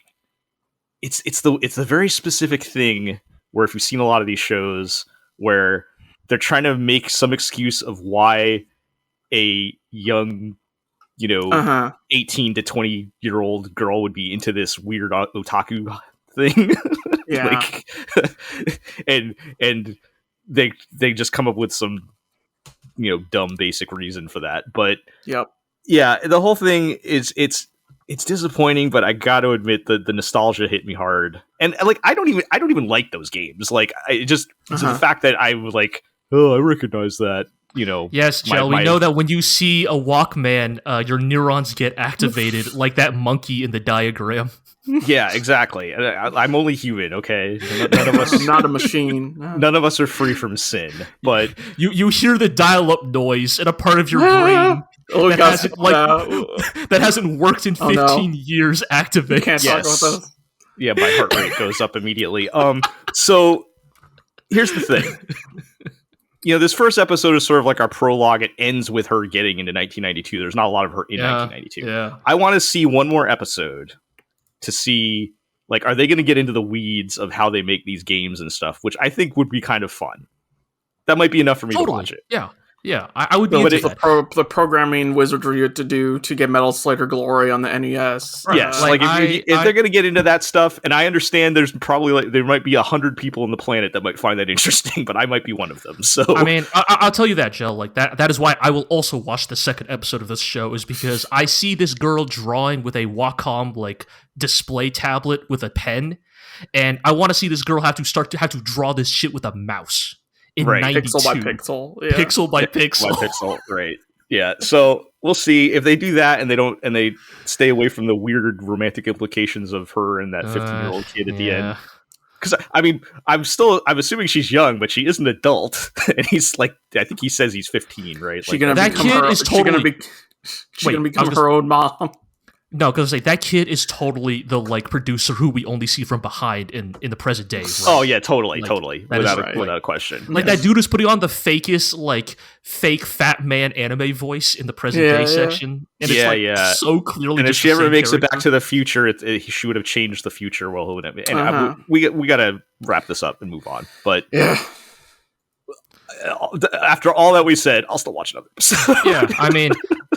Hey, here, I'll do you one better, Jel. I think I said while watching 16-Bit Sensation, I said out loud, I'm going to kill myself at least 6 times while watching it, and I'm still going to watch episode 2. Yep. Turn the volume down a little bit, maybe. Anyway, let's move on to the Yuzuki family's 4 sons. Artemis and I both watched this, I believe. Yeah. And all I've heard about this is the subtitle thing. Yeah, I want to. I'll get to the subtitle thing last. Yes, I want okay. to talk about the actual show first, which is a story of these 4 brothers of varying ages. The oldest is like 23, the youngest is like elementary school, and then the 2 in the middle are like middle school age. They're only 11 months apart, so they're I think they're 12 and 13. They said, which is probably the biggest single year you could be apart. But yeah, so there's 4 brothers. Their parents died a few years ago, and the oldest brother's been taking care of them, and it's about them getting by with all that going on. I don't know, Artemis, what did you think about this one? I thought it was okay. I thought it was pretty good. Just the premise endeared me to it at the start, because I was like, oh, it's a slice of life show, but it's not in high school. Yes. And it doesn't have any romance, so there's not going to be any, like, you know, it's not going to be like a love triangle thing that I have to force myself to watch to get to an interesting character moment or anything. Like, it's just purely slice of life, like family, like home life drama, you know? Yeah. And there just really aren't that many shows that do that now. Yeah. If there ever were, I don't know. Right. So that's nice. And then it looks pretty nice. Like, it's basic, but in a nice way. Does that make sense? It gets the job done. Yeah, because it's one of those refreshing, wholesome, you know. Yeah. It's not a subtle show by any means. Like, I don't think it's going for anything overly complicated in terms of like who these characters are and what all their various quirks are. Like, they're very, I wouldn't say necessarily stereotype, but you can see like immediately when they're introduced within the first minute, like, oh, this guy's going to have this personality, and this guy's going to have this quirk. You know, like, it's all very obvious. Yeah. So like where it's heading. For example, like most of the focus is on one of the middle kids, the younger middle kid who's like 12, and you know, he really wants to help. Like, he has very good intentions and wants to help everybody out, but you know, he's a kid, so like a lot of times he's just making situations worse. And he's tired of them going, "You're only 12, like, sit down, you don't need to do laundry, just eat your breakfast and go to school." Right. And so one of the big plot points in the first episode is the youngest kid, who's, you know, I don't know if they give his exact age, but he's elementary school. He's the little he's kid. He's like young. He's like 6, I think. Yeah, he's probably like 6 or 7 or something, right? So he's like, I want to go see the fireworks, and his brother's like, okay, I'm gonna secretly take you to go, you know, get on a train and go. How reliable I am, and then when I successfully take you to the fireworks, they will have no choice but to recognize my maturity. And you just automatically fill in the blanks of what's going to happen with all of and this. And you're right? like, oh yeah, so something's gonna go wrong, and he's gonna have to kind of be rescued by his older brother or whatever. So in that sense, like, it's very like predictable and not very creatively written or anything. But I agree, it's refreshing because you don't really see like a family anime very often. Like, I guess this is maybe a cousin. Maybe this is a cousin of the dad anime, but which we see fairly often. But like, but it's, you know, where it's actually focused on, you know, the family relationship is pretty rare. And you know, it's just nice. Like, the characters are, you know, they're all trying to do their best in a bad situation, and it's very endearing. And they don't really get too heavy into the, like, you know, our parents are dead angle. It's mostly like, you know, and to be clear, they're not like scraping a living. They're not like living on, like, you know, pennies or it's not. They have like and they're also poor. Like, no, they have a functional household. You know, like, they're paying the bills. It's just the difficulty of wrangling. Yeah. Right. The difficulty is they have like they have the basic needs covered, but like not a lot else, right? Like, that's kind of the implication. Right. So yeah, I mean, it's a feel good show. It warmed my cold dead heart a little bit, you know, which, you know, is not always easy to do, and without me, you know, rolling my eyes at this being too, you know, melodramatic or whatever. They don't really go for any of the cheap, like, it's not like everybody's like, because, you know, we were saying in the one example, you know, they go to see the fireworks, and of course, you know, the little kid gets lost or whatever. It's not like a big not really like a big dramatic tearful reunion when it all gets resolved. That that it's a little more of a natural, like, if you wanted to go see the fireworks, you should have just told me, and then everybody enjoys the fireworks, right? Like it's I think we all learned a valuable lesson today. Right, but they don't lay that on too thick, I guess is what I'm saying. Yeah. It's not like a super dramatic type of thing. But so yeah, like, I enjoyed it. I would definitely watch more. The problem is unfortunately, the big buzz around this show has not been about the show itself at all, but the official subtitles from Crunchyroll, which were hot garbage. Most people are speculating that they attempted to machine translate it. I think there's probably a pretty good chance that that's possible. I would say so. I cannot imagine, not just because there were like punctuation issues or anything, like just because of the mistranslations. The literal translations, like the one going around is, I forget the brother's name, but it was instead of saying it's saying whatever Nissan, they translated as Brother Falcon. That's like an example. Brothers film. Suddenly this became an old kung fu movie. But there's a lot of that. Is right. There's translating San as Sir. I saw those. When his coworkers referring to him as Sir, or whatever. So either somebody very much not qualified to do professional subs did this, or what seems like most likely it was machine translated, which, if I'm being real cynical, maybe Crunchyroll thought nobody's going to watch this show. Let's test it out and see if we can get away with it. And I hope the answer is no, because, I mean, you never know on how much backlash on the internet really is, just based on, what Anime News Network says or whatever. But, I mean, it was enough where they picked it up. And it was interesting. The day it came out, Crunchyroll took the episode down for a while, although as of recording, it is back up with the same old subs. I was going to ask, because I never tried to rewatch. They didn't change the subs. They didn't change it. So I don't know why they took it down or whatever, but maybe they just. I mean, that strikes me as, I think, but what often happens with, like, when you're dealing with like a corporation or any business entity of this size, is like them taking it down was probably the like snap, like, panic choice, right? Yes. Is like, oh shit, people are saying a lot of shit, take it down quickly. And then when they realized they weren't going to fix it, they just put it back up. Right, that is probably what it is. They took it down. So somebody probably started sending some real anxious emails to be like, hey, we need a translator to fix this stat. And probably somebody higher up the ladder is like, no, you're not getting the money for it. And now you're still left with this like really badly translated episode. And it sucks, right? Because here's the thing, like, I mean, it sucks that it's happening to like a show that you guys consider to be generally pretty decent, but like, this doesn't even deserve to happen to bad shows, No, like, like Shield Hero doesn't deserve a machine translation. Especially, I mean, you're taking money out of somebody's bank account, right? Taking food out of people's mouth, right? Like that's the.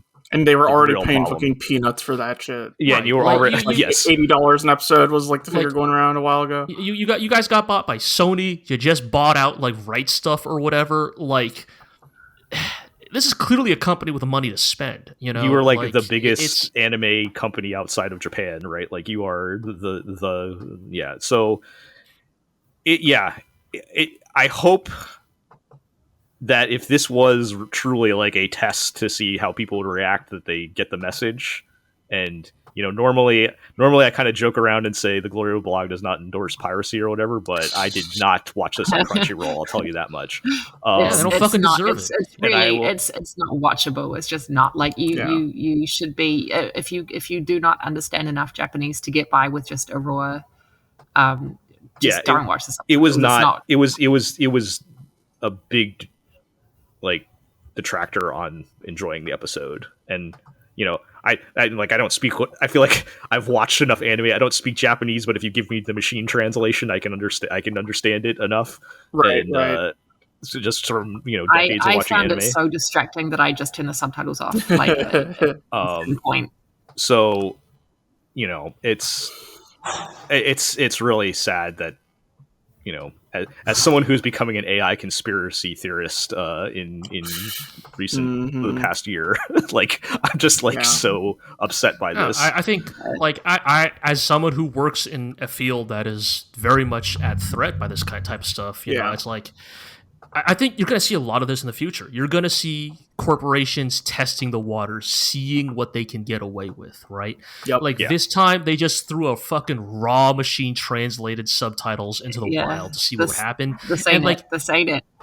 Yeah, and next time, it might be machine translated with, an underpaid editor, combing through it. And then they'll see if people accept that. Like, they will test the boundaries. They will, especially a company like Crunchyroll, which is unfortunately literally the only fucking game in town. And extremely litigious at that. I can tell you also from certain dealings with them in the past via work related incidents. It's via emails, but No, it's unbelievably shitty, and I think it's on people to hold them accountable. Again, there's not much any of us can do legally, but at the very least, you got to make some noise when this shit happens, because if they don't even see that much, they absolutely will go ahead with it if they think they can get away with it. Yeah. They'll deal with it. They'll deal with 20 people yelling on Twitter, and they don't give a shit. Watching anyway, they don't care. Yeah. Tezuka was right. Capitalism ruined everything. I will say on a super quick tangent, even though I know we don't have time for tangents, but on a super quick tangent, it is not the only game in town as far as slice of life kind of shows go this season. I watched My New Boss's Goofy late last night, and it is very good. Oh, okay. I was going to watch that, so that's good. I didn't have time to watch that yet. And I'm just going to give it a quick shout out now. You should watch it. It's good. Okay. It's a good time. It warmed my cold dead heart even more than Yuzuki than this one. Okay. Actually, yeah, it did. Totally different ways, but yes, it did. Yeah, so, I was going to check that out. So maybe we'll. The season's spread out enough that we're gonna have to talk about other new shows next time. Yeah. Right, we do not have, for example, Spy Family on this list, even though that is that'll be next time. Yeah. Right. Yeah. Okay, that sounds good. All right, let's talk about Bullbuster. Yeah, which I somehow missed in our preview show because I swear Annie Chart did not put it up on the thing. I swear it was not there when I was making my list. But I did see it, and I considered bringing it up during the preview podcast, but I think you should have forgot. Because I mean, we'll talk about whether they've actually accomplished their mission, but this sounds like it was written for you. So so Bullbuster is basically a modern remake of the 1999 anime Die Guard. Which we talked about extensively in our Evangelion podcast. Please go check that out. Yes, Die Guard, my weird, obscure mecha anime favorite that I'll never shut up about. But no, in all seriousness, so Bullbuster kind of, I'm not gonna say came out of nowhere. I had seen previews for it leading up to its release, but it's just it kind of just how do we just kind of sat there, kind of slowly burning in the back, right? So Bullbuster is basically a mecha anime in a world in which kaiju have kind of started showing up, but rather than giving all of our money to an evil scientist or placing all of our faith in 6 black obelisks, Bullbuster is the world in which, in response to a kaiju threat, is delegating the task to what appear to be private pest control companies. Right. And these pest control companies deal with the kaiju with robots, but these robots are not super advanced, right? They are maybe lower, a step lower or technology. Two. Yes, they are at best a couple steps above construction equipment. The titular Bullbuster is impressive because it can actually walk on two legs, which is in and of itself considered a huge advancement. And kind of it like again, like Daiguard, it is kind of a mecha anime that is leaning into the sort of like real world logistical, financial, and legal issues that would come up when operating, heavy machinery like a giant robot, right? Like, it's about this like small company that, this small pest control company that operates on this island where the kaiju are coming from. A new sort of I don't know if he's a new hiree or if he's like technically he's being on loan from his like main corporation. I feel like he was like contracted. Yeah, like he's like a contractor. Right?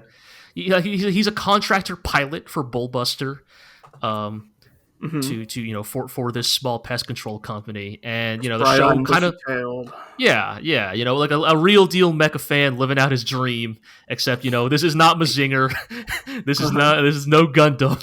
He kind of felt like the 2023 interpretation of the meat-headed hot-blooded mecha protagonist, but like the 2023 version. Yeah. Toned down a little bit for modern sensibilities, but right. He's still very enthusiastic about piloting but he his still mech. gets to whip up his business attire and to reveal like the suit. His very like slick pilot suit, plug suit. Yeah.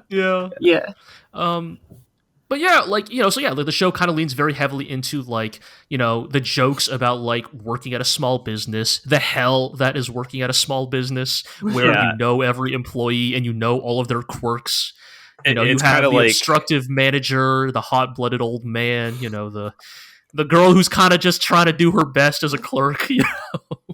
Yeah. It's kind of like it's almost like part office comedy, part the HR guy was brilliantly handled. You can't launch two signed the contract. You have not yet, and if you.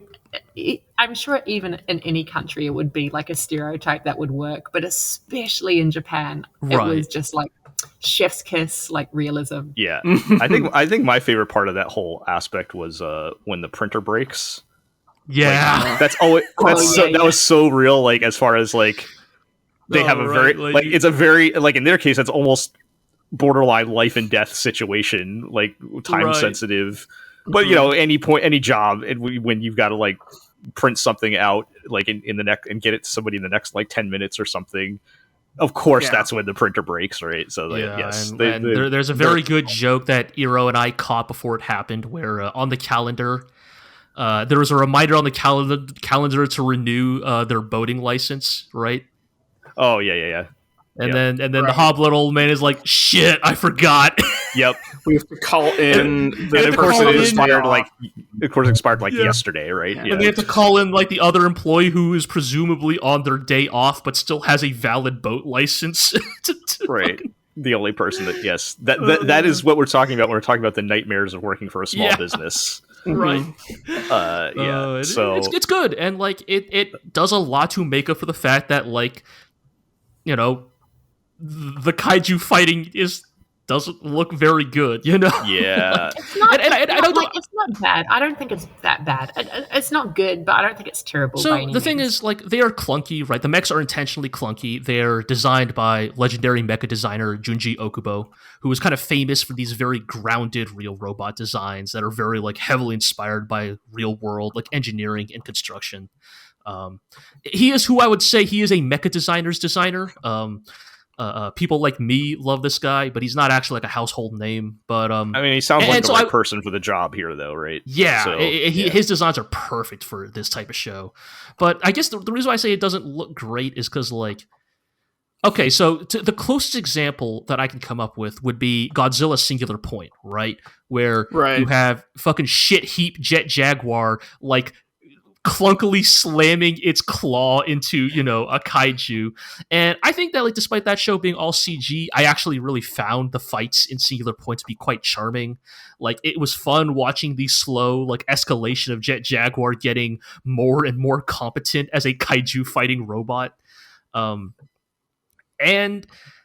I just think that at least the way it's directed, maybe like because Bullbuster's also in the mechs and the kaiju are all CG, so that part it's like that's kind of just the reality of a show of a certain budget. If you're not Gundam, you don't get 2D robot action. But I think the directing itself was also maybe a little too clunky even for my taste. Yeah, there was a lot of like cuts that were weird and like close-up shots that didn't really do them any favors. For me, I think the kaiju themselves looked awful. Like both. Yeah, the kaiju is kind of bad. Like both art direction wise, which they're just like a blob with legs, right? Like they're not even like and also the animation and the CG, the 3D model, everything looked really bad with that. Yeah. But it got the job done, right? Yeah, because here's the thing: despite all that, it's probably the show I'm the highest on this season.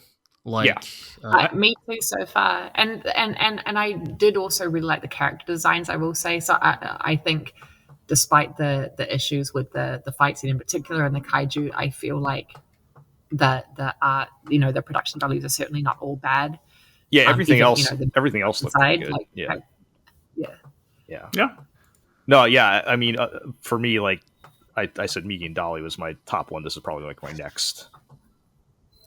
It's definitely a fun surprise, to be sure. The thing I'm definitely looking forward to for this type of show is like, because again, a big part of Die Guard, like the appeal of Die Guard was its combination of like it's sort of very like pure-hearted skewering of mecha tropes. Like one of the biggest jokes in one of the most famous jokes in Die Guard is like, Die Guard, the titular like super robot in that show, like rips its own arm off to do a rocket punch. Like they don't have the engineering to do a real world rocket punch. Just rip it off and throw it. All right. Yeah, and like then the pilot gets a heaping load of shit and bureaucratic red tape because everybody in the corporation is like, "Why the fuck did you do that? Do you know how much one robot arm costs?" And he has to like write up like a giant stack of paperwork of just the most like typical Japanese bureaucratic bullshit, writing like 50-page reports about this is what happened during the fight and this is why I ripped my own arm off to throw it at the kaiju. And but the thing is, like, despite all of that like sort of subversion, quote unquote, Die Guard at its core is still a show that loves giant robots. It's still like, yes, these things are insanely impractical. No sane person would make one of these, but isn't it fucking cool that they exist? Isn't it awesome that this thing is here to like protect the people from these monsters? Mm-hmm. And so the thing I'm kind of hoping to see with Bullbuster is obviously even more grounded than Die Guard, right? Especially the mech design. But I kind of want to see a similar like I want to see how they handle that balance of like bureaucratic red tape, the legal issues, probably financial woes that come from, running a small company doing what appears to be like, very niche, underappreciated work. Next episode, are they going to get a bill for like something they blew up or whatever? Right. And, exactly. But also contrast with like that school that they're gonna go, that the kids hope to go back to at some point, I guess. Yeah, exactly. Right. And I kind of want to see all that contrasted with like also, but these people are here to do a job, right? And they're going to do their best to stop these kaiju, despite whatever like issues they run into. Yeah. Pretty good. Yeah, it was good. I've never seen Die Guard, but it did remind me a bit of like. Not in terms of the story or anything, but like the very practical kind of tech focus, like on planets. Yes, definitely. You know what I mean? That kind of thing. Yeah. These are not like magical stuff. These are not like space magic type of. This very, is like very grounded, very down to earth. Yeah. This is machinery. And I'm not normally a mecha fan, but I can really appreciate these kind of more like. Yeah, extremely kind of practical application type of shows. Yeah. It was good. I enjoyed it. All right, so go ahead, Iro. There's the one gag early on where the guy is like, I've got some ideas in my notebook for better engagement with the company. Yes. And the second page is just a bunch of logos that are logos of other mech shows. Yes. But with the company's text. With the name changed. Yeah. That was the scene in that episode that made me go, okay, this show's probably going to be fine. Yeah, like, okay, this show's they understand. They know. understand the context of what they're operating Yeah. in, right? But yeah, Right. that was very good. Okay, let's wrap things up by talking about Under Ninja. I don't This know is why you the- made this one the Please last talk one. about it. I was doing these in vaguely Why? chronological order, and it just ended up happened to be at the end. Was Artemis? Yeah, I'm Artemis. just What were we saying? confused. Yeah, they don't really give you. understand. They don't really give you a lot to go on. All you really kind of know it's ninjas secretly existing in modern day, and our main dude is like total bottom of the barrel, buried in the dirt, like at the bottom of the ninja totem pole, right? Like He's a lowly Genin. yeah, he's I understand the story. I understand like the plot. I just don't understand anything else. So they made some very interesting directing choices for this first episode. they kind of go ahead, G, because you probably understand better what they were trying to do here. But yeah, as you say, the premise itself is actually not that hard to understand, right? As you say, modern ninjas living in Japan in the shadows. They've sort of infiltrated all levels of society, from like infiltrating schools to, performing assassinations in like the Middle East and stuff, It's over the top in that way. But the anime makes the choice of jumping around a lot between different times in the story that I think. So here's the thing. As a manga reader, I actually completely understand why they did this. But I think to somebody who's not familiar with the story, it's probably a little overwhelming. It's a little too much to like internalize at once. Like, I didn't feel like it was helping anything by doing that. Yeah, like they're introduced meeting at the school, fighting against this rival group of Ganguro ninjas, and then it flashes back to like him getting the job while lazing about in his dead end apartment and drinking with his equally shitbag neighbors. And then it cuts again to like the foreigner, or it cuts back to modern day, leading up to the fight. We get the very good phrase spoken out loud of the dick slicing foreigner. Yes. And then, and yeah, it's just like, so here's the thing. This is all to say, I think the reason they did this is because in the original manga, it's like 7 chapters straight of Kuro in his apartment being a lazy dirtbag. And like... Right. Which you can breeze through in manga form, but in an anime, that would be an awful first episode. And I think the intent of Kengo Hanazawa, the author, was to intentionally create this sense of like tedium, of drudgery in the daily life of this ninja, because the whole, this thing was introduced as a ninja manga. Like it was, the creator of, all these other manga is making a manga about shinobi. Right. And then the titular shinobi doesn't do jack fucking shit for like nearly a full volume. Right. And then the dick slicing foreigner shows up and it kicks into high gear. It turns into this utterly insane, violent, absurdist black comedy. Like, right. And then it escalates from there. He fights the dick slicing foreigner, and then he goes to high school to fight the rival ninja clan, and then there's an orbital laser in the OP. I'll leave it at that. Like it's a really fucking crazy story, but it takes intentionally kind of a long time to build up to it, almost as if it wants to create intentional whiplash. Right. But so, in anime form, yeah. So they were trying to throw some excitement into the first episode when chronologically in the manga there would be no excitement in the first episode, right? Like that's kind of what they were. In the first episode, there wasn't excitement because they're hyping up for a fight, but then the fight never happened. So there's still not any excitement. It's a choice. It is a choice. I think for better or worse, I think like the director is hoping that like, or the direction of the first episode is like hoping to like dangle enough exciting things in front of you to like pique your interest enough. Right. Like dick slicing foreigner. I gotta hear more about that.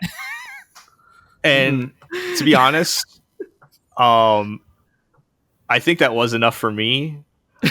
I'll say this kind of similar to the other show, but in a different way.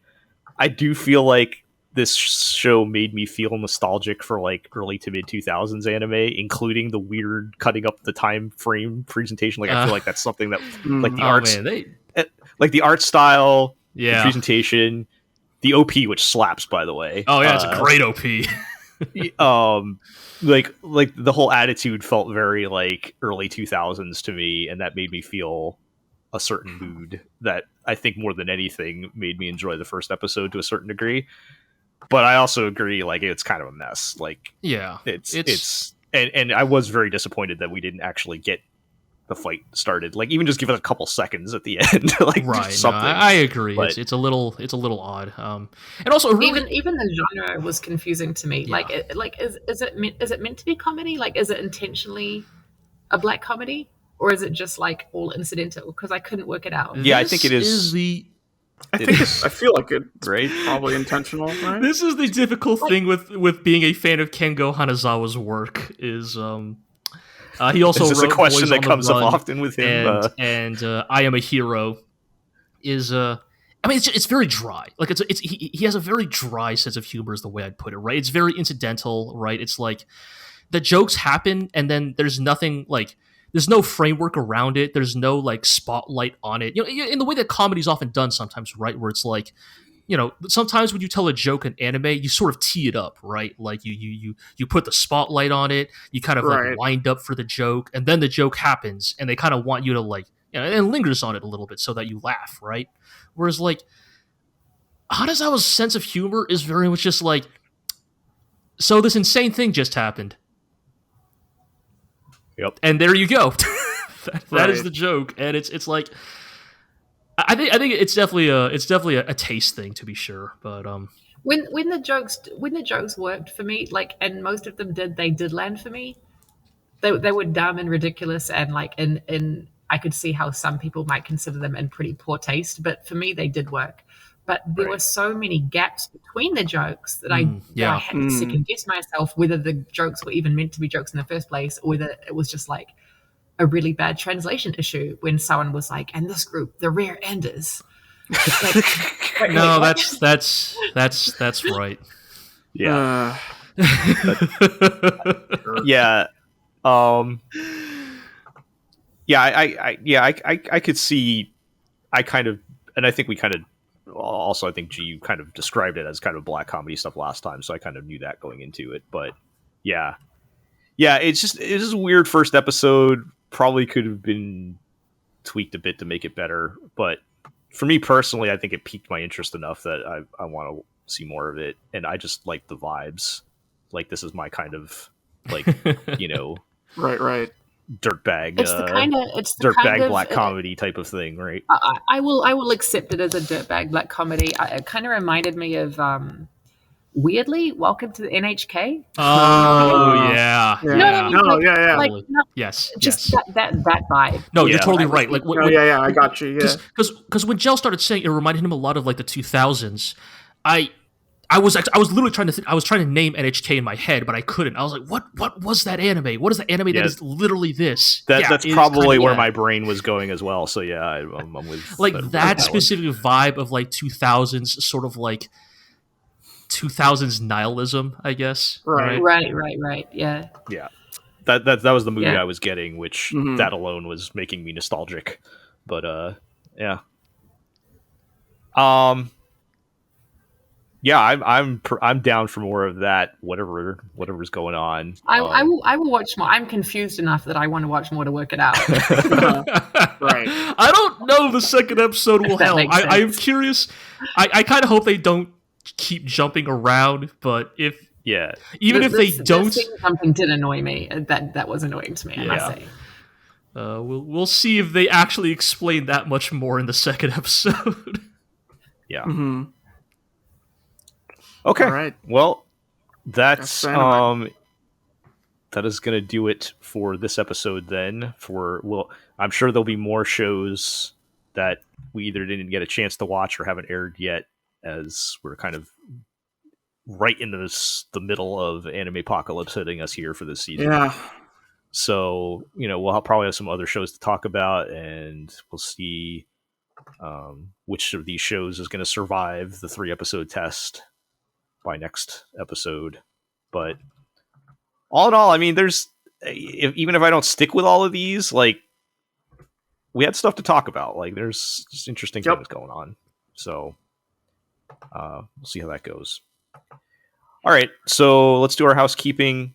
You can check out all of our written opinions on these shows and more at theglorioblog.com, where we might get more in depth on some of these, or obviously we don't talk about every single show we watch because that would make this a 4-hour-long podcast. So you can go check out those on the website.